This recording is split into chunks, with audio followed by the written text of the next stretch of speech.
Guys पहले ये story देखिए और कमेंट में जरूर बताकर जाना स्टोरी कैसी लगी। शाम का वक्त था। बारिश धीरे धीरे गिर रही थी। एक छोटा सा घर जहाँ एक परिवार रहता था, माँ, पापा और उनका 10 साल का बेटा आरव। आरव हमेशा मुस्कुराता रहता था और खेतों में खेलता रहता था। माँ बाप उसे खुश देकर खुश रहते थे। लेकिन कुछ महीनों बाद जब आरव खेल रहा था, तभी अचानक वह जमीन पर गिर गया। उसके घर वाले हैरान रह गए और उसे जल्दी से अस्पताल ले गए। डॉक्टर ने चेक किया और वह हैरान रह गए। उन्होंने आरव के पापा को अलग से एक कोने में बुलाया और कहा, आपके बेटे के पास बहुत कम समय है। ये सुनते ही पापा की आंखों से आंसू गिर पड़े। डॉक्टर साहब, ऐसा मत बोलिए, मेरे बेटे के सिवा इस दुनिया में मेरा कोई नहीं। लेकिन डॉक्टर सिर्फ चुप थे। आरव के पिता उदास मुंह लेकर खड़े थे। अब ये बात आरव की माँ को कैसे बताऊं? लेकिन उन्हें क्या पता था, आरव ने सब सुन लिया था। अगली सुबह आरव ने माँ से पूछा, माँ, अगर मैं कहीं दूर चला गया तो क्या आप मेरे लिए रोएंगी? माँ का दिल टूट गया, लेकिन वह मुस्कुराकर बोली, पागल, तू कहीं नहीं जाएगा, तू तो हमेशा मेरे पास रहेगा। आरव धीरे से बोला, पर माँ, अगर मैं चला गया तो आप रो मत, बस आसमान को देखना और मुझे याद करना। उस रात आरव एक कोने में बैठकर सोचते हुए रो रहा था, मेरे जाने के बाद मेरे परिवार का क्या होगा? लेकिन आरव के पापा उसे रोते हुए देख रहे थे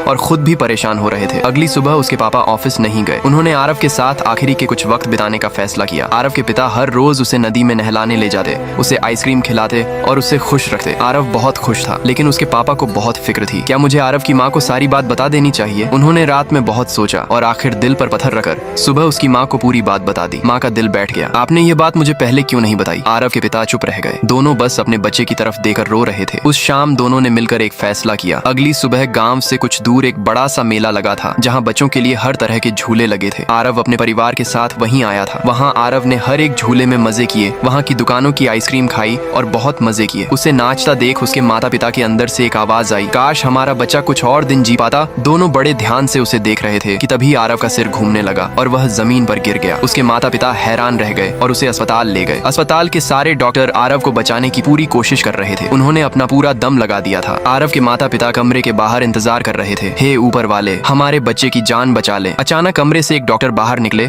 और उन्होंने जल्दी से फोन पर किसी से बात की। आरव के पिता कुछ समझ नहीं पा रहे थे। तभी अस्पताल में एक बड़ी सी गाड़ी आई। उसमें से एक आदमी उतरा और वह कमरे के अंदर गया। आरव के पिता ने सोचा, इस आदमी को कहीं तो देखा है। कुछ देर तक ऑपरेशन चलने के बाद डॉक्टर कमरे से बाहर आए। उनका चेहरा अजीब सा था। आरव के माता पिता का मन भारी हो गया। तभी डॉक्टर मुस्कुराए और बोले, मुबारक हो, आपका बेटा बच गया। आरव के माता पिता जोर जोर से रो पड़े। डॉक्टर साहब, आपका बहुत बहुत शुक्रिया। डॉक्टर ने मुस्कुराकर कहा, लगता है आपने मुझे नहीं पहचाना। आरव के पिता सोचने लगे। तभी उन्हें याद आया, एक बार बारिश की रात थी। तभी एक गाड़ी उनके घर के सामने आकर रुकी। उसमें से एक आदमी उतरा और बोला, भैया, बारिश हो रही है, क्या मैं आपके घर रुक सकता हूँ? आरव के पिता ने उसे घर में रहने दिया था। वह आदमी कोई और नहीं, वही डॉक्टर था। आरव के माता पिता जोर से मुस्कुराए। अब उन्हें उनका बेटा वापस मिल चुका था। ये सब किसी सपने के जैसा था, लेकिन यह एक सच था।